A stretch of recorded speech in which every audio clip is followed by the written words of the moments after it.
Bonsoir à tous et bienvenue dans cette édition d'information sur Gabon News. Voici les titres de l'actualité. L'augmentation des prix des boissons gazeuses annoncée par la Société des brasseries du Gabon et qui est effective dans les boutiques et autres épiceries n'arrange pas beaucoup de consommateurs. Vous aurez les détails dans un instant. Dans le reste de l'actualité, sensibilisation des automobilistes et autres usagers de la route ce matin par la Direction générale de la sécurité routière en matière de bonne conduite aux abords des différents établissements scolaires de Libreville. Et puis le Gabon connaît désormais les différentes équipes qu'il affrontera pour le compte du CHAN 2014 à l'issue du tirage au sort qui a eu lieu mercredi dernier au Caire en Égypte. Les Panthères du Gabon seront donc en compétition avec 3 autres équipes du groupe D. Maître Louis-Gaston Maïla était hier, jeudi, l'hôte des jeunes du 1er arrondissement de Libreville au siège du cirque de l'Équateur. Des moments de partage et d'échange ont ponctué cette rencontre au cours de laquelle les jeunes ont été exhortés à garder espoir en tant qu'héritiers des valeurs du pays. Mouirendon Yéné et Justin Bitégué. À l'initiative des jeunes du 1er arrondissement de Libreville, la rencontre entre ces derniers et Maître Louis-Gaston Maïla était axée sur des sujets concernant l'avenir des jeunes Gabonais en général. Bon nombre de concitoyens et concitoyennes voient désormais d'un œil méfiant les visites sporadiques d'hommes politiques dans les enclaves urbaines de nos capitales, car trop souvent, toutes ces visites se soldent généralement par des promesses non tenues. La cérémonie qui s'est déroulée dans les locaux du cirque de l'Équateur a permis à ces derniers d'interpeller celui qu'ils ont appelé affectueusement papa sur leur existence. Mes collègues et moi sommes vraiment très contents que vous soyez là. Mais nous sommes des jeunes Gabonais. On a représenté le pays à l'étranger, en Chine. Maintenant, on est là. Qu'est-ce que vous faites de ces jeunes-là? Regardez les structures. Répondant aux jeunes, Maître Maïla s'est voulu rassurant en leur livrant un message d'espoir. Je crois, à mon sens, que vous êtes les héritiers de l'espoir. Vous devez hériter de l'espoir que les pères fondateurs de ce pays nous ont légué. De ne jamais baisser les bras. De ne jamais avoir peur ou honte pour le Gabon. De penser que le Gabon ira toujours de l'avant. De penser que le Gabon doit être la priorité de toutes nos pensées. C'est ça l'espoir, c'est ça les héritiers que vous êtes. Et je viens ici partager cet espoir avec vous. Aussi a-t-il réaffirmé à ces derniers sa disponibilité à les accompagner avec des conseils et orientations sur différents domaines en matière de choix dans leur formation. Parlons à présent de la deuxième phase de la visite des chantiers par le ministre en charge de l'Éducation nationale, de l'enseignement supérieur et technique, de la formation professionnelle et de la recherche scientifique des établissements scolaires de Libreville ce vendredi. À quelques jours seulement de la rentrée des classes, plusieurs chantiers restent en souffrance. Martial Tonga et Fred Ndongo pour le point de la visite. Il est 13h35, descente du ministre sur le chantier du lycée Emmané Yégué Dolomi. Les ouvriers s'activent pour l'extension des bâtiments scolaires existants. Ici, beaucoup reste à faire. Nul doute que les élèves ne bénéficieront pas à temps de ces locaux. Ici au collège d'Alina Kiri, aucune brique. Une désolation pour l'équipe gouvernementale. Vous venez à la réunion que je vais faire lundi à 16h avec toutes les entreprises et l'entreprise. Venez à la réunion de 16h lundi au ministère avec toutes les entreprises et tous les jeunes entreprises. Comme ça, je peux amener tous les dossiers complets avec moi. Un peu plus tard, cap sur le complexe scolaire d'Ovendo. Quelques explications sur le blocage des travaux. Le problème de ces bâtiments, c'est le problème de financement, franchement. Donc, vous savez, depuis pratiquement 2 ans, ça c'est la 3e année, 2011, 2012, 2013, oui. Oui. Il n'y a pas eu de ligne budgétaire pour ces projets. Malgré ça, on a continué, mais on s'est arrêté début août. À la vérité des choses, les élèves des lycées publics de Bikele, de Paul Emmané Yégué, des collèges d'Alena Kiri, d'Aoungu et du complexe scolaire d'Ovendo n'auront pas leur nouvelle salle de classe comme prévu. Il faudra encore attendre plusieurs semaines, voire plusieurs mois dans l'espoir de livrer les nouvelles salles de classe. En attendant, une réunion d'explication aura lieu lundi entre les entrepreneurs et le ministre Séraphin Mondunga. En ces débuts d'année académique 2013-2014, le directeur général de la sécurité routière a lancé un appel ce jour à l'endroit des automobilistes et autres usagers de la route à redoubler de vigilance aux abords des établissements scolaires pour la sécurité des enfants. Le respect de la signalétique a été aussi évoqué. Le compte rendu avec Marlise Guéma et Justin Métédier.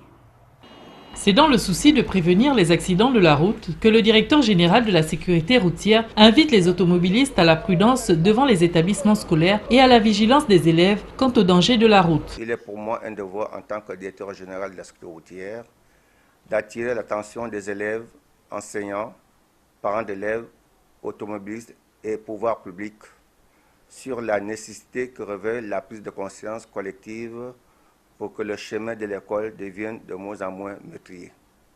En effet, plusieurs de nos enfants ont été tués ou blessés au cours des années précédentes à la suite des accidents moins graves au cours de leur vie.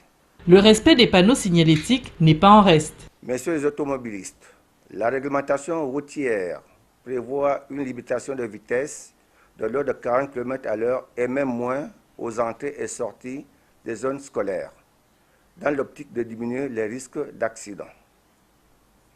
Pour l'heure, des dispositions de nature à appuyer l'action des enseignants sont en train d'être prises par la Direction générale de la sécurité routière, avec la collaboration de l'éducation populaire, de l'éducation nationale et des médias.